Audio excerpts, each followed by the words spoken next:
امیر محمد ترین ایډوکیټ صاحب لمر سر په سټوډیو کې موجود دی او د زړه کومي مرتو د هر کلی ورته امیر محمد ترین صاحب ویلکم ټو د شو.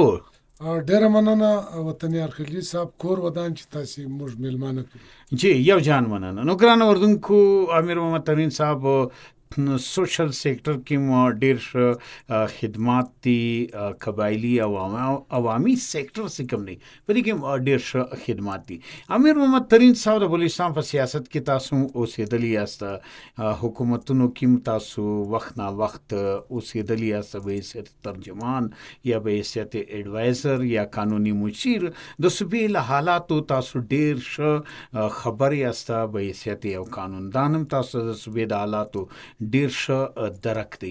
نو موږ راځو چې په دې پښتني او بلوچ صوبه کې کنه د قبایلی خلکو څنګه کردار دی د بلوچستان د ترقی لپاره، د بلوچستان د خوشحالۍ لپاره او د پرامن بلوچستان لپاره. جی امیر محمد صاحب. وطنیار صاحب بالکل لکه څنګه چې تا خبره وکړه، بلوچستان خو د یو قبایلی ژوند صوبه ده. دا کې مختلف قومونه دي، خاص کر پښتون، بلوچ اور دالته هزاره او دا نور آبادکاران دا ګرد د بلوچستان اوسیدونکي دي او دا ګورته موږ په یو نظر ګورو. جی بالکل. دلته یقینا چیلنجز تر نور صوبو پورې زیات دي، ولی دا د رقبې له حسابه دا تر ګردو غټه صوبه ده اور د آبادی له حسابه دا تر ګردو کم صوبه ده اور لبل خوا دا علاقہ ګرد غرنی علاقہ ده، پہاڑی علاقہ ده اور آبادی د پاره یا د ترقی د پاره دلته د ډیرو وسایلو ضرورت دی چې کوم د پاکستان دا ټیم د وسایلو د تقسیم فارمولا ده هغه زیات تر چې دا پر آبادی پر بنیاد باندې.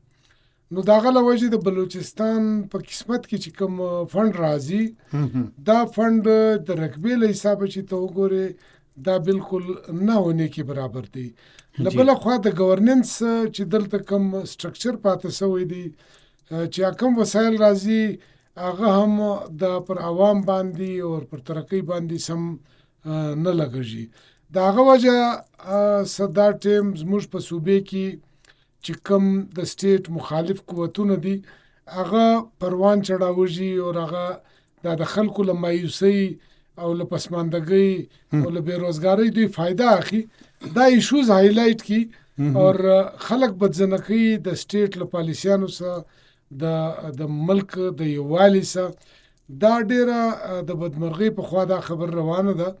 نو ضرورت د دې امر دی چې د دې ځای چې کوم پښتانه، بلوچستان، هزاره اور دا نور آبادکار قبایل چې دي دا په کار دی چې د تعلیم للیاري خصوصي طور دوی ته ترقی ورکول سي. د ملک په شو تعلیمي ادارو کې باید سي زموږ د صوبې بچان تعلیمونه وکي چې داغو ایکسپوژر وسی، داغو سر خلاص سي اور د صوبې د ترقی د پاره یو څه قدم واخلي. دا هم وطنیار صاحب تر مر رونه خبره ده چې بلوچستان د قدرت د وسایلو للیاري یو ډیره اهم صوبه ده اور کدا وسایل ایکسپلور سی د دې ځای معدنیات کامیاب کی خلق، نو دا د ګرد ملک د مستقبل د پاره شي د بلوچستان د یو ریټ کې اډي حیثیت لري. مگر افسوس خبره دا ده چې تر اوسه پوری پر گورننس دلته داسې خاص کار نه دی شوی.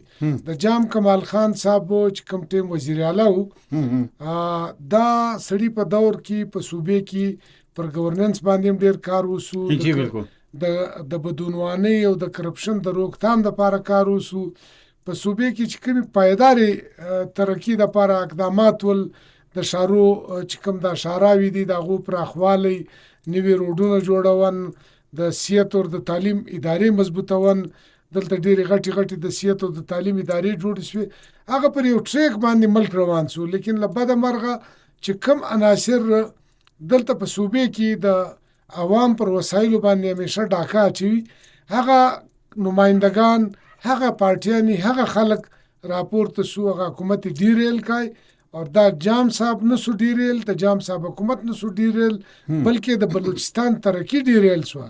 د بلوچستان د آبادو قومو قسمت ډیریل شو. نو موږ دا وایو چې ضرورت داسې دی چې اور بیا د جام صاحب رنګه قاید دلته لار دغه کې روانه کی او صوبې دپاره مرکز باید چې زیات سے زیات وسایل مختص کی. بلوچستان کې که د تعلیم ترقی وسی دا نور ترقیانې له هغه سره تړلې دي. نو زه دا وایم چې دلته بلوچستان کې تعلیمي ایمرجنسي پکار ده. په دا وخت صوبایي حکومت کې د تعلیم په حواله چې کوم صوبایي وزیر تعلیم د راحله درانی صاحبه د ایجوکیشن په حواله یو ښه قدمونه اخیستي دي. موږ د هغه څه امید لرو، مګر د هغې د لاس مضبوطېدو دپاره پکار دی چې وزیر اعلی چې د صوبې چیف ایگزیکټیو دی پکار دی چې د محترمه راحله درانی لاسونه مضبوط کی، او مرکز ته پکار دی چې دغه منیسټري چې کومي دا ویژن دی د میډم او د تعلیم د ترقۍ لپاره پکار دی چې دوی وسایل ورکي. د مرکز څخه خصوصي یو پیکیج د بلوچستان د تعلیم لپاره راشي. د تعلیم خبره بار بار زکه کوم چې د تعلیم بنیادی او دا بنیادی شای دی که تعلیم رالای نو پر سیاسي شعور هم راسي، معاشي ترقی هم راسي، هنر هم راسي، دا بیروزګاری هم اډرس شي. دا یو بنیادی وجه ده.